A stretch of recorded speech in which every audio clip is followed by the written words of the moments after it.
Hello दोस्तों, बालूशाही सबकी favourite होती है। अभी होली का त्यौहार एकदम पास में है और आज मैं आपके लिए लाई हूँ होली स्पेशल बहुत ही टेस्टी बालूशाही की रेसिपी। बालूशाही अगर आप पहली बार बना रहे तब भी आप परफेक्ट बना के तैयार कर लेंगे, क्योंकि मैंने बिल्कुल परफेक्ट नाप के साथ आपको ये बालूशाही और उसकी चाशनी बनानी बताई है। तो दोस्तों, होली के त्यौहार में 2-3 दिन पहले भी आप ये बालूशाही बना के रख सकते हैं। जब कोई गेस्ट आए तो उन्हें खिलाए ये टेस्टी टेस्टी बालूशाही।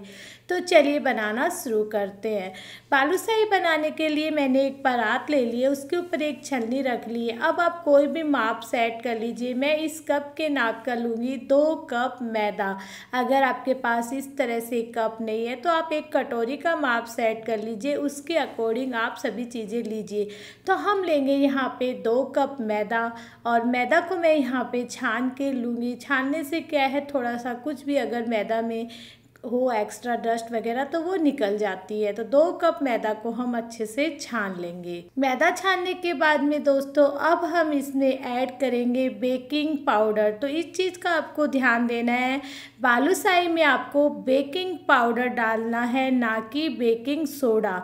तो ये बेकिंग पाउडर मार्केट में आसानी से मिल जाएगा। 2 कप मैदा में हम डालेंगे 1 चम्मच बेकिंग पाउडर। बेकिंग पाउडर डालने के बाद एक बार मैं यहाँ पे 2 बड़े चम्मच डाल दूँगी देसी घी का मोयन। बालूशाही जब भी आप बनाएं तो देसी घी का ही मोयन डालें, ना कि तेल का, क्योंकि घी का मोयन डालने से मिठाई बहुत टेस्टी बनती है। अब मैं एक बार 2 चम्मच घी डाली और इसे एक बार मिक्स करके देखते हैं। अगर ये अच्छे से मैदा में बंधेगा तो हम और मोयन नहीं डालेंगे। अगर मोयन कम लगेगा तो हम 1 चम्मच घी और ऐड करेंगे। तो दोस्तों, मिक्स करने के बाद मुझे थोड़ी मैदा ड्राई लग रही है तो मैं यहाँ पे 1 बड़ा चम्मच देसी घी और ऐड कर देती हूँ और इन्हें बहुत अच्छे से हमें दोनों हाथों से या हाथों से मैश करते हुए अच्छे से मिक्स करना है। अब आप इस तरह से मुट्ठी जैसा बांध रहे हैं तो देख रहे होंगे मैदा बंध जा रही है, यानी कि एकदम परफेक्ट मोयन हमारा डला है। अब हमने यहाँ पे लिया है 1 गिलास गुनगुना पानी और थोड़ा थोड़ा पानी डालते हुए इसे हमें नॉर्मल आटा गूँथना है। बालूशाही का आटा आपको बहुत ज़्यादा मसल के गूँथने की ज़रूरत नहीं होती दोस्तों, बस आपको पूरे आटे को समेटना पड़ता है। इस तरह से आटा बस गूँथना चाहिए। अब इसे हम 5 मिनट के लिए रेस्ट पे रख देते, तब तक चलिए चाशनी बनाते हैं। तो इस उसी कप के नाप की मैं लूँगी 2 कप चीनी। तो अगर आपने 2 कप चीनी ली है तो इसी कप से 1 कप पानी हम डालेंगे, यानी कि 2 कप में 1 कप पानी। अगर 4 कप चीनी है तो 2 कप पानी डालिएगा। ये वाला चाशनी का जो माप है वो एकदम परफेक्ट होता है दोस्तों। और गैस का फ्लेम यहाँ पे तेज़ है, लगातार चम्मच से चलाते हुए आपको चाशनी पकानी है ताकि चीनी नीचे तले में ना लगे। अब बालूशाही तो कलरफुल ही अच्छी लगती है तो बहुत से लोग केसर भी डालते हैं, लेकिन केसर का कलर उतना परफेक्ट नहीं आता। तो आप जो खाने वाला फूडिंग कलर होता है येलो कलर, वो आधी चम्मच के करीब यहाँ पे मैं डाल दूँगी। अब हम इसमें डालेंगे आधी छोटी चम्मच के करीब इलायची पाउडर। आप चाहें तो इलायची को कूट कर भी डाल सकते हैं।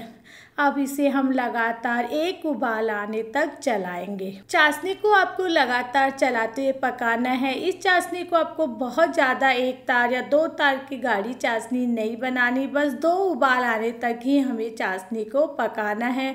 अब आप देखेंगे जैसे जैसे चाशनी पक रही है वैसे वैसे इसमें एकदम से झाग बन जाएंगे और जैसे ही इसमें उबाल आएगा वैसे ही झाग खत्म हो जाएंगे। तो ये देखिए दोस्तों, चाशनी पक रही है, पूरी चाशनी में झाग बन गया है। चम्मच से अच्छे से चला देंगे और अब आप देखेंगे अपने आप जो झाग है वो एकदम से चले गए। अब 1 उबाल और आने देते हैं और इस चाशनी को पूरा 2-3 मिनट तक ही पकाएंगे। बस चम्मच में इस तरह से चेक कर लीजिए कि एकदम चिपचिपी जैसी शहद होती है वैसी चाशनी परफेक्ट बन गई ना।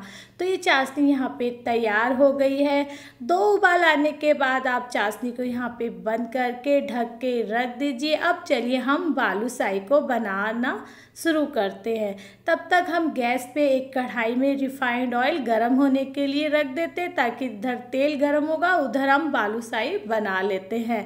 यहाँ पे हम बालूशाही को बिल्कुल आटा को आपको फिर से मसलना नहीं है, नॉर्मली आटा को सेट कर लेना है और छोटे छोटे नॉर्मल जैसे आप आटे की लोई बनाते हैं रोटी बनाने के लिए वैसे ही लोई बनाए और बीच में एक हॉल कर दे और उस हॉल को आपको आर पार करना है। उससे क्या होगा, चाशनी पूरी परफेक्ट बालूशाही में अंदर तक जाएगी। इसी तरह से आप अपने पसंद से बालूशाही बना के तैयार करिए। और बालूशाही में इस तरह से क्रैक्स होते हैं, वही वाली बालूशाही बहुत परफेक्ट लगती है, अच्छी लगती है। आपको एकदम चिकना आटा नहीं करना है, इसी तरह से क्रैक्स वाली बालूशाही बना के तैयार कर लेंगे। इतने आटे में 12 बालूशाही बन के तैयार हुई। अब हम यहाँ पे ऑयल को चेक कर लेते हैं। थोड़ा सा हम आटा डाल के देखेंगे तो ये देखिए यहाँ पे तेल बहुत अच्छा गरम है। एक बार आपको तेल को अच्छा गरम कर लेना है और एक बैच में जितनी बालूशाही आए उतनी आपको डाल देनी है। तो मैं एक बार यहाँ पे 8-10 बालूशाही को डाल देती हूँ और ये आप देख रहे होंगे एकदम झाग तेल में बन गए, यानी कि तेल बहुत अच्छा हमारा गरम है। अब जैसे ही बालूशाही हम डालते हैं तो तेल का जो टेम्परेचर है वो नॉर्मल हो जाता है। तो आपको एक चम्मच की सहायता से बालूशाही उलट पुलट करते हुए मीडियम टू हाई गैस पे नॉर्मल ब्राउन तल लेना है, ताकि बालूशाही अंदर तक अच्छे से पक सके। आप एकदम तेज़ गैस पे बालूशाही तलेंगे तो देखेंगे कि बालूशाही ऊपर से एकदम ब्राउन हो गई लेकिन अंदर से कच्ची रह जाती है, क्योंकि बालूशाही का जो आकार होता है वो थोड़ा मोटा होता है। तो बालूशाही तलते समय आप किसी चीज़ इन छोटी छोटी चीज़ों का ध्यान रखें और एक चम्मच की सहायता से उलट पुलट करते हुए मीडियम गैस पे बालूशाही को तले। तो ये देखिए फ्रेंड, बहुत परफेक्ट कलर आया है। मैंने उलट पुलट करते हुए सारी बालूशाही को बहुत ही अच्छा सुनहरा तल लिया है। अब इनको हम एक झारे में निकाल लेंगे और एक साथ मेरी सारी बालूशाही एक बार कढ़ाई में आ गई थी, तो मैंने 12 की 12 बालूशाही यहाँ पे तल ली है और एक बड़े झाड़े में इसे ट्रांसफ़र कर लेते हैं, ताकि जितना भी एक्स्ट्रा तेल है वो झड़ जाए। और इसी तरह से सारी बालूशाही को तल के आप तैयार कर लेंगे और एक प्लेट में एक बार निकाल लेते हैं। तो दोस्तों फिर हम इसे चाशनी के अंदर डीप करेंगे। तो ये देखिए फ्रेंड्स, एकदम से हमारी जो चाशनी है वो अभी थोड़ी गर्म है। गरम गरम चाशनी में अगर आप बालूशाही डीप करते हैं तो आपकी बालूशाही में अंदर तक चाशनी जल्दी चली जाती है। और कम से कम एक बैच को आप कम से कम 10 मिनट तक तो चाशनी में ज़रूर डिप करके रखिए। उससे क्या होगा, पूरी बालूशाही में अंदर तक चाशनी चली जाती है। और अगर आपको बहुत ज़्यादा मीठा पसंद है, चाशनी से लबालब पसंद है, तो आप ज़्यादा देर भी चाशनी में रख सकते हैं। तो चलिए मैं आपको सर्व करके दिखाती हूँ टेस्टी टेस्टी बालूशाही। आप इसे इस होली में ज़रूर बनाएं। देखा कितने आसान तरीके से पूरी बालूशाही बनाने में सिर्फ 15 मिनट का ही समय लगता है दोस्तों, और बहुत ही टेस्टी मिठाई है। आप इसे अपनी पसंद से गार्निश कर सकते हैं, काजू बादाम पिस्ता से। मैं इसे काजू की से गार्निश कर रही हूँ। थोड़ी सी गुलाब की पत्तियाँ भी हम इसके ऊपर से रख देंगे। तो इस होली आप ये बालूशाही बनाएं, खाएं और मुझे कमेंट करके ज़रूर बताएं कि आपको ये बालूशाही की रेसिपी कैसी लगी। हैप्पी होली दोस्तों।